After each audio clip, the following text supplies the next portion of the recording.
কে দিচ্ছে?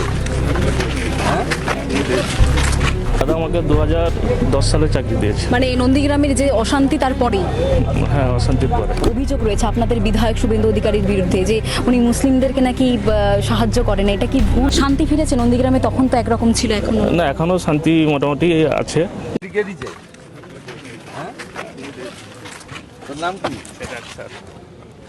এই যে বলে মুসলমানদের আমি দেখি না, সব ভুল ধারণা স্যার, সবই ভুল ধারণা। তো চাকরিটা আমি দিয়েছি রে। নাম কি আপনার? আমার নাম শেখ আখতার। কবে চাকরি দিয়েছিল শুভেন্দু অধিকারী? দাদা আমাকে 2010 সালে চাকরি দিয়েছে। মানে এই নন্দীগ্রামের যে অশান্তি তারপরেই? হ্যাঁ, অশান্তির পরে। আচ্ছা, একটা অভিযোগ রয়েছে আপনাদের বিধায়ক শুভেন্দু অধিকারীর বিরুদ্ধে যে উনি মুসলিমদেরকে নাকি সাহায্য করেন, এটা কি ভুল? না, আমার যতটুকু ধারণা উনি মুসলিমদেরকে মানে হিন্দু মুসলিম কোনো কিছু দেখেনি, উনি সমানভাবে সহযোগিতা আচ্ছা, করে যাচ্ছে। মাথায় হাত রাখলেন, আপনি পা ছুঁয়ে প্রণাম করলেন।